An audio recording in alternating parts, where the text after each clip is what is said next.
Bonjour à tous. Eh bien, merci d'avoir rejoint ce premier webinaire Stratio sur l'IA générative et sur la data fabric. Je suis Pierre Messard, je dirige Stratio en Europe du Sud et je suis accompagné de Rachid Elwargani, pardon, qui gère toute la partie avant-vente chez Stratio en Europe du Sud. Donc, Stratio, qui sommes-nous? On va commencer par se présenter rapidement, présenter la philosophie de notre offre, vous expliquer quelques cas d'usage autour de la banque qu'on a mis en place dans le monde bancaire et évidemment vous faire une démo. Le tout en une demi-heure. Donc, c'est déjà un challenge en soi. Euh, on parle beaucoup de data trust. Donc nous, on est une plateforme qui permet en gros de garantir la confiance que l'on peut avoir dans ces données. C'est le gros enjeu de l'IA générative. Et ça, on peut le garantir grâce à la data fabric qu'on développe depuis 2014. euh, que Stratio existe.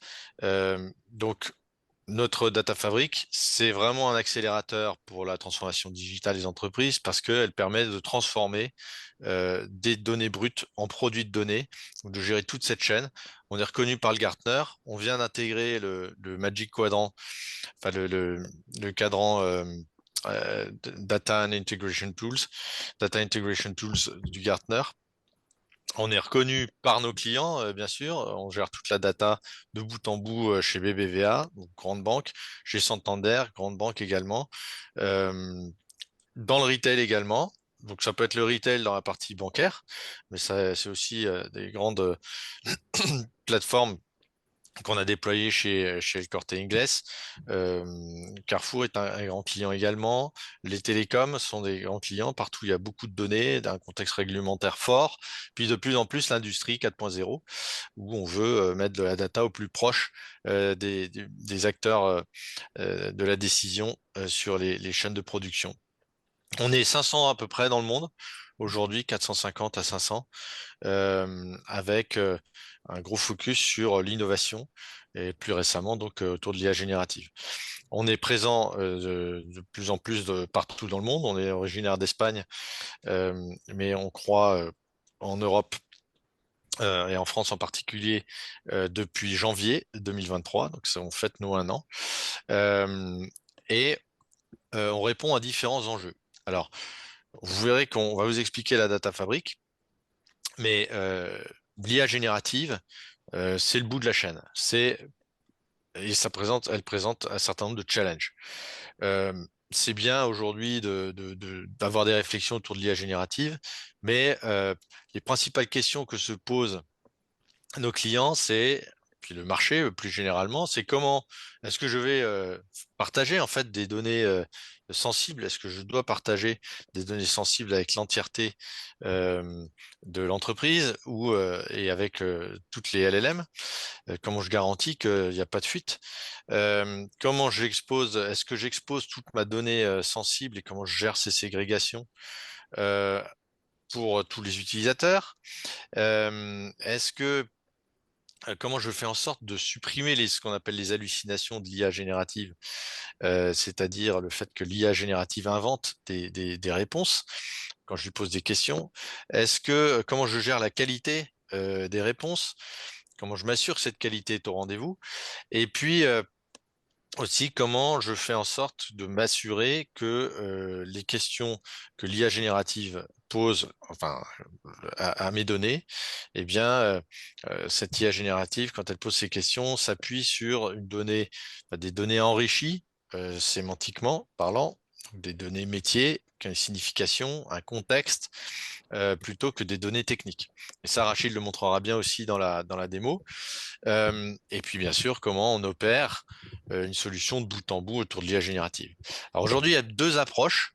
Vous verrez à gauche plutôt des approches, c'est-à-dire que tous les éditeurs d'outils, je sais pas, les Power BI en termes pour tout ce qui est visualisation, tableau, clic, globalement tous les acteurs du software ont développé ce qu'on appelle on va dire des chatbots qui embarquent l'IA générative, donc qui vont vous permettre vous accélérer vos usages euh, au sein de l'utilisation de ces applications-là. Nous, on a une approche complémentaire hein, qui vient pas phagocyter cette IA générative que vous pourrez avoir dans chacun de vos applicatifs. On a une approche complémentaire qui est centralisée. Donc, notre positionnement, c'est de se dire, bah, l'IA générative, elle est en amont finalement de tous vos applicatifs. Et finalement, c'est un outil qui permet d'accélérer les usages et aussi la transformation des données dans l'entreprise. On vous le montrera après. C'est exactement ce que dit Gartner aujourd'hui, notre positionnement en Stratio. Le Gartner dit en gros, pour être certain d'exposer des données de façon sécurisée, de qualité à une IA générative, il faut être en mesure d'activer ces métadonnées. D'accord? Pourquoi? Parce que les métadonnées permettent d'enrichir le contexte des données, en signification, donner une signification aux données, les définir, ces données. Et les LLM, les grands modèles de langage, bah, s'alimentent de contexte, voilà, de vocabulaire, ont besoin de travailler sur des données de qualité, des données qui sont sécurisées, parce que tout le monde ne doit pas avoir accès à la donnée. Donc, les métadonnées, le fait de pouvoir enrichir en métadonnées vos données permettent d'enrichir le contexte, réduire les hallucinations et de créer cette amélioration continue des prompts. Et puis, le Gartner dit autre chose, c'est que le seul moyen pour être le plus efficace possible, c'est la data fabric. Voilà. Et ça, c'est notre cœur de métier depuis 2014, la data fabric qui permet de garantir toute cette chaîne d'utilisation, enfin de mise en qualité de la donnée, de mise en signification des données, de gestion de la sécurité autour des données et d'amélioration continue. Donc, ça, c'est la garantie d'aller plus vite, de façon sécurisée, en apportant plus de valeur et donc de passer d'un mode pour vous défensif, d'une gouvernance, on va dire des données défensives, à une gouvernance offensive, donc qui vous permet d'innover et de déployer des solutions d'IA générative.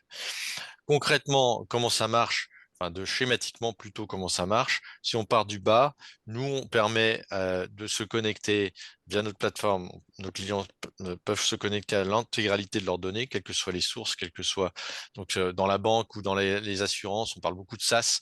On a une solution nous de virtualisation de données SaaS, par exemple. Euh, et de virtualisation de tout type de données, hein, Oracle, HDFS, des données qui sont dans le cloud, pas dans le cloud. Voilà, on vient virtualiser. Avant ça, on sait alimenter un data catalogue interne, mais on sait aussi se connecter à votre data catalogue existant, on en reparlera. Par des ontologies, on vient donner une signification aux données, donc créer cette couche métier qui est nécessaire. On vient enrichir en métadonnées toutes vos données, donner un maximum de contexte aux données, gérer toute la partie sécurité. Et par rapport au LLM, on vient exposer que des métadonnées. Vos données restent protégées dans l'enceinte de votre entreprise. On vient exposer simplement des métadonnées pour exposer, enfin ne pas mettre en danger vos données. Voilà. Je passe sur la partie les six contrôles de sécurité. On pourra évidemment dans d'autres occasions vous décrire toute la plateforme, ouvrir le moteur et vous expliquer tout ça. Donc l'enjeu de Data Fabric plus l'IA générative, c'est ça. C'est comment. Enfin, j'ai plusieurs solutions quand je veux mettre en place de l'IA générative. Souvent, ce que font par erreur certaines organisations, c'est qu'elles pluguent directement une solution d'IA générative à des données techniques. Donc, c'est la phase auto-discovery. Je me connecte simplement à mes données techniques et j'ai peu de valeur. Et j'ai beaucoup de dangers aussi, d'hallucinations et autres. L'enjeu, donc, c'est grâce à la Data Fabric de faire en sorte de passer d'une couche technique à une couche métier, d'accord, de données sécurisées, de confiance, et donc à une trusted data layer, une couche de données de confiance que l'IA générative peut utiliser et pour garantir la fiabilité des réponses. Le voyage de la donnée, c'est mon dernier slide, avant de parler des cas d'usage. Le voyage de la donnée qu'on propose à nos clients, c'est à gauche, venez vous connecter grâce à notre plateforme Stratio Data Fabric à toutes vos données. alimenter un data catalogue, virtualiser toutes vos données. On peut se connecter à un glossaire existant ou le créer dans la plateforme ou un data catalogue existant. On peut implémenter des ontologies, vous aider avec nos partenaires à créer ces ontologies. Le premier enjeu dans ces deux chemins qui viennent se rejoindre, c'est de mapper les données techniques avec une signification. Donc leur donner une signification pour créer cette couche sémantique. Derrière, on va pouvoir apporter le lignage. Dans les banques, c'est crucial, par exemple, de pouvoir remonter qui a fait quoi avec les données en cas d'audit, notamment dans l'ordre de contrôle réglementaire. Assurer derrière les contrôles de qualité, appliquer les règles de qualité de la donnée. Ça, c'est le rôle des data stewards. Ben, ils peuvent le faire très facilement dans la plateforme, sans code ou avec du code. C'est code free, code friendly, ou low code, no code. Pour parler français, il n'y a que du français là-dedans. Évidemment, on peut appliquer les règles de qualité, de sécurité ABAC, AIRBAC, donc en fonction des rôles, des attributs, chiffrer les données pour être sûr que derrière, en bout de chaîne, quand on expose des données soit via la data marketplace, qui existe dans Stratio, donc c'est un TripAdvisor de la donnée dans lequel on va pouvoir consommer des produits de données enrichis, de confiance, sécurisés, de qualité, soit dans l'IA générative, eh bien, on ait l'assurance qu'on ait les droits de consulter ou d'exposer ces données. Donc l'utilisateur final, les métiers, peuvent consommer des données soit via la data marketplace, soit en langage naturel via l'IA générative. Et puis derrière, une fois qu'on a accès au dataset, ben, on va pouvoir créer des visualisations, Rachid le montrera dans la démo, et puis éventuellement accéder à tout un tas d'outils de data science qui permettent de créer des modèles prédictifs, par exemple, euh, que l'on soit expert ou non, avec de l'auto-machine learning quand on n'est pas expert, par exemple, et puis de les mettre en production avec du MLOps. Voilà. Alors, deux cas d'usage. C'est quand même sur cette base qu'on vous a invité à ce webinaire. Donc, le premier, dans la banque, dans une grande banque internationale, on a mis en place avec eux, enfin c'est eux qui ont mis en place d'abord à travers un POV, un Proof of Value, une IA générative qui permet d'accroître la productivité dans le traitement des incidents. Donc avant, lorsqu'un dirigeant de cette banque demandait un rapport sur les incidents, bah, il s'adressait à un service manager qui manuellement allait compiler, préparer des données avec différents outils et ensuite bâtir des rapports dans d'autres outils, ce qui prenait énormément de temps. Avec l'IA générative qu'on a mis en place pour eux, et en amont, c'est un client qui était déjà équipé de la Data Fabric Stratio, d'accord? Parce qu'il était équipé de cette data fabric, il a pu facilement mettre en place un module, notre module d'IA générative en 2 sprints, d'accord, et fiabiliser le time to market enfin accélérer le time to market de 90% des réponses apportées, parce que désormais n'importe quel dirigeant peut poser directement ces questions.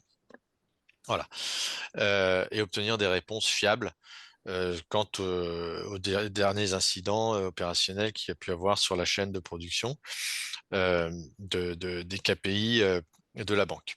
Deuxième exemple, donc ça c'est plutôt, le premier pardon, c'est plutôt un exemple, je viens consommer des données grâce à l'IA générative. Le deuxième exemple, c'est dans une autre banque, comment on a fiabilisé et mis en gouvernance, on va dire, le reporting réglementaire. Le reporting réglementaire dans la banque, c'est le cœur du business. Et souvent, et encore dans beaucoup d'organisations, c'est une source de stress phénoménale.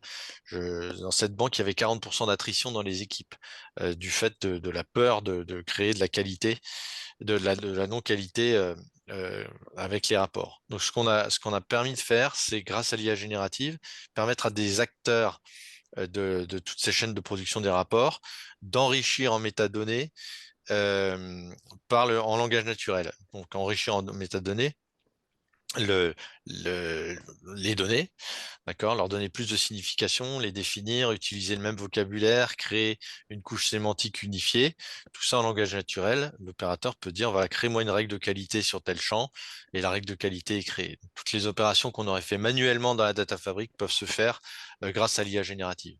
Encore une fois, là, c'est 80% de la data qui est mise sous gouvernance automatiquement. C'est une accélération des rapports, de la mise en production des rapports réglementaires, et c'est une diminution des coûts qui est phénoménale. Voilà, ça c'est deux exemples. Il y en a plein dans la banque. On travaille sur l'open banking, on travaille sur pas mal de sujets dans toutes les banques et les assurances de plus en plus qui ont de gros enjeux, notamment autour du risque climatique. Euh, on pourra évidemment, lors de différents rendez-vous, vous exposer ces cas d'usage avec passion comme toujours. Rachid, as-tu la même passion pour la démo que tu vas nous dérouler? Oui, bien évidemment. Il est capital pour les entreprises de s'assurer que les données utilisées soient fédérées, contextualisées et mises en qualité. Et donc, dans cet exemple, nous allons vous montrer, dans le cadre d'une banque et surtout pour des utilisateurs métiers ou des membres du COMEX, pour pouvoir analyser leurs risques sur donc des risques clients qui ont contracté plus de 100 000 euros comme exemple. Donc, nous allons voir que quand on alimente les modèles LLM avec des données fédérées, contextualisées et de qualité, nous allons voir que la réponse est plus précise.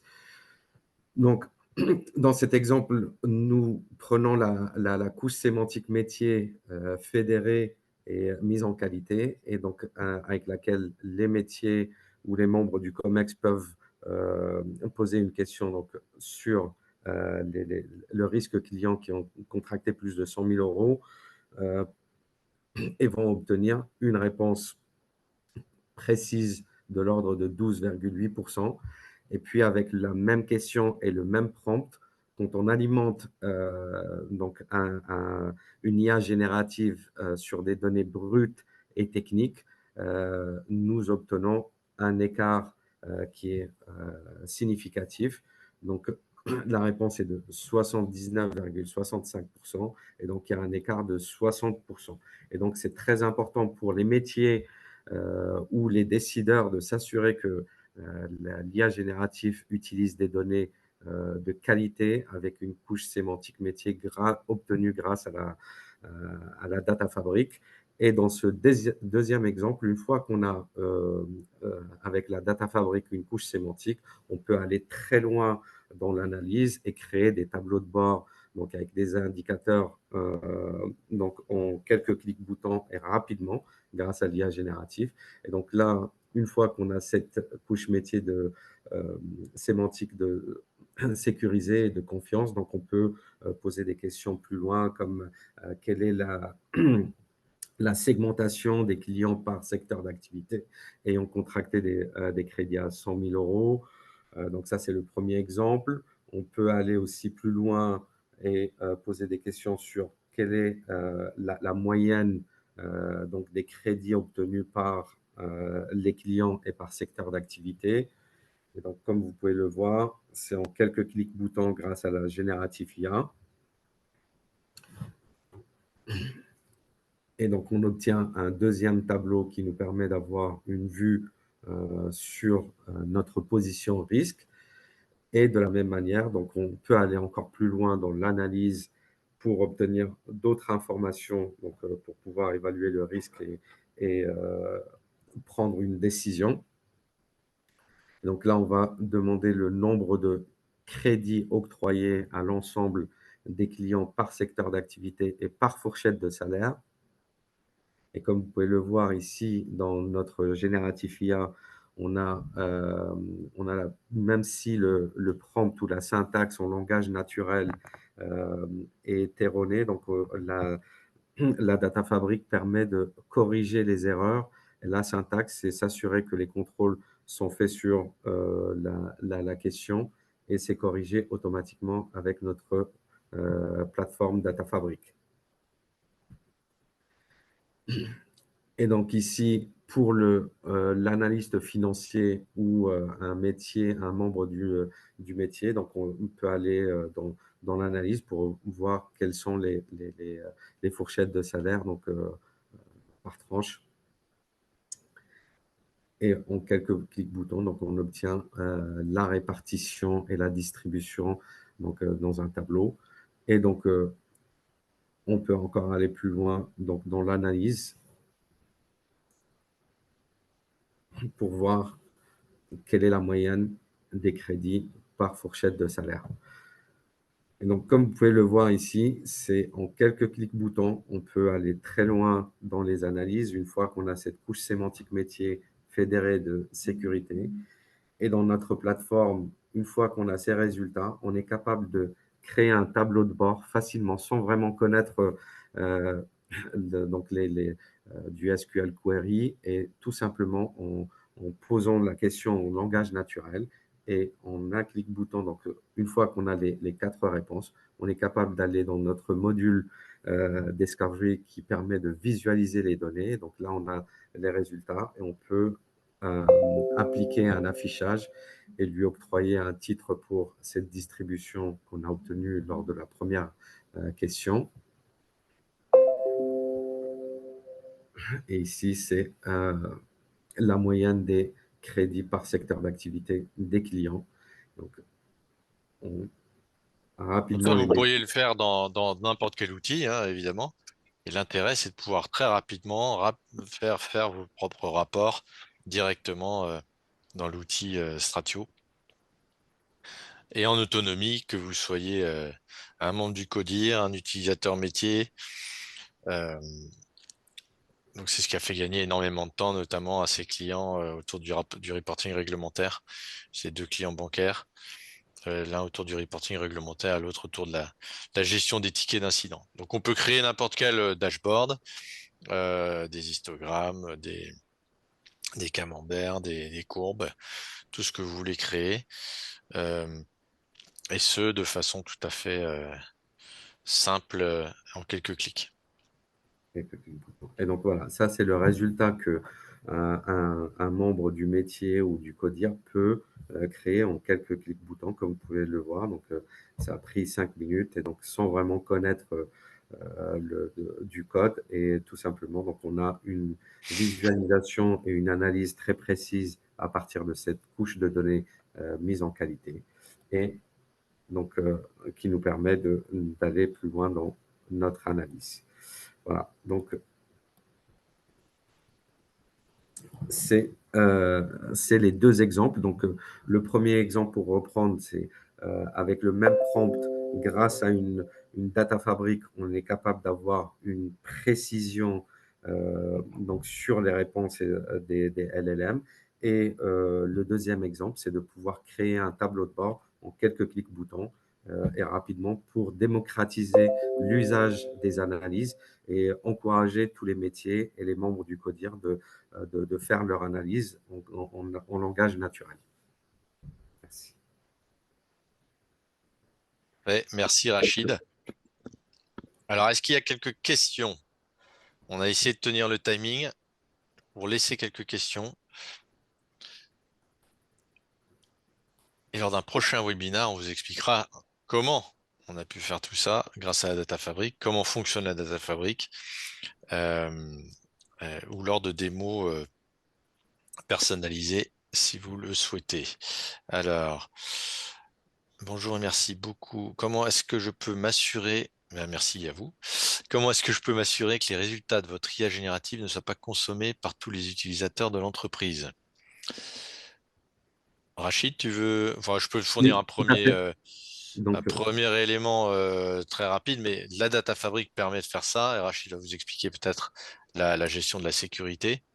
tout à fait. Donc, en fait, la valeur ajoutée de la data fabric, c'est de pouvoir gérer donc, les privilèges des utilisateurs. Et donc, avec les mêmes produits de données obtenus par la générative IA, on est capable d'octroyer des privilèges à des groupes d'utilisateurs de manière dynamique et s'assurer que si on a différents usages, on peut, de manière très fine et très, précise, octroyer, des vues différentes à des groupes d'utilisateurs.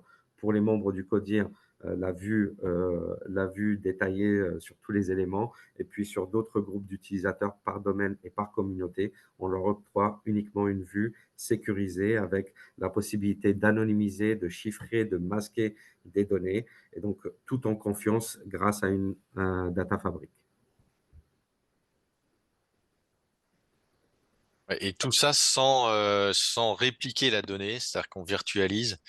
Donc l'intérêt de la data fabric, c'est aussi le metadata management. Et puis la virtualisation permet donc de ne pas répliquer les données, d'appliquer des tags enrichis en métadonnées euh, sans alourdir votre stack data. Donc ce qui est important à retenir, c'est qu'on vient accélérer tous ces usages et la gestion de la sécurité est automatisée grâce à- à la data fabric, justement.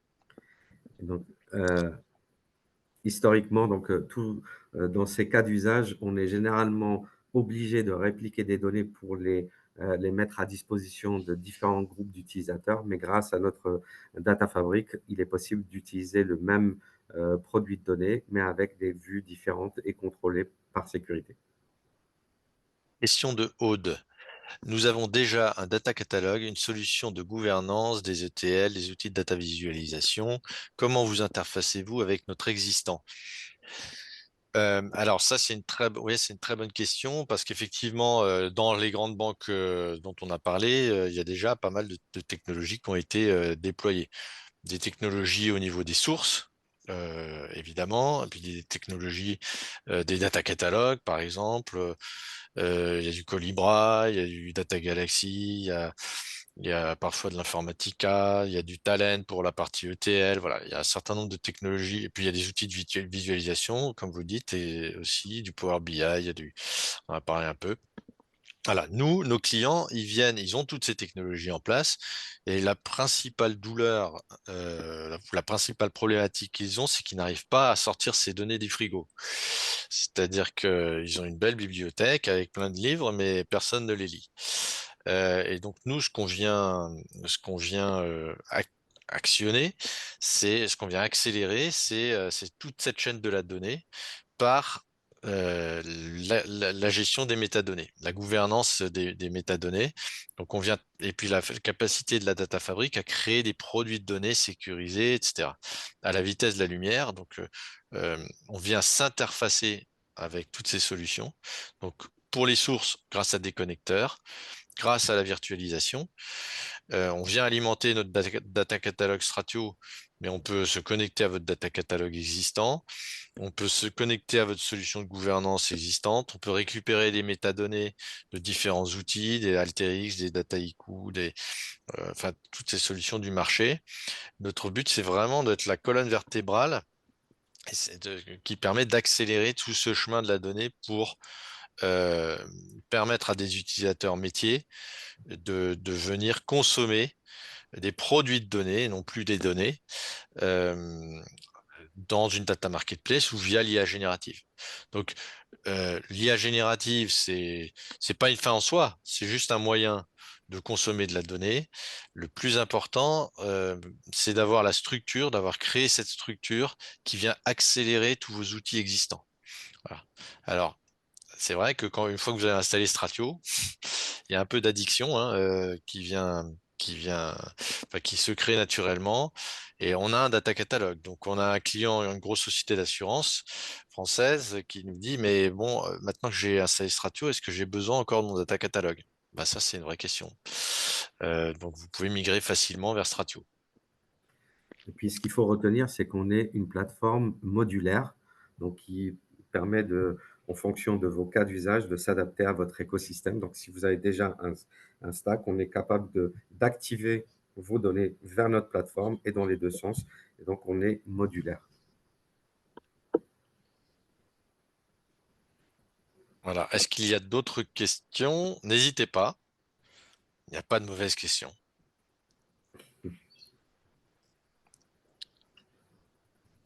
Bon, eh bien, écoutez, S'il n'y a pas d'autres questions, n'hésitez pas donc à nous contacter, hein, même directement. C'est l'initiale de notre prénom plus notre nom, at stratio.com. Donc moi, c'est pmossard at stratio.com et Rachid, c'est rlwargani at stratio.com. On répondra à vos questions avec grand plaisir. Et puis, on pourra évidemment vous faire des mots, vous présenter d'autres cas d'usage client dans quelques secteurs d'activité que vous soyez. On a présenté des cas d'usage bancaire, mais on travaille vraiment avec tous les secteurs et sur tous les types de besoins parce que la chaîne de la data, même si vous avez beaucoup de technologies en place, elle n'est pas encore huilée partout, loin de là. Merci à vous et puis à Merci. très bientôt. À très bientôt. Merci.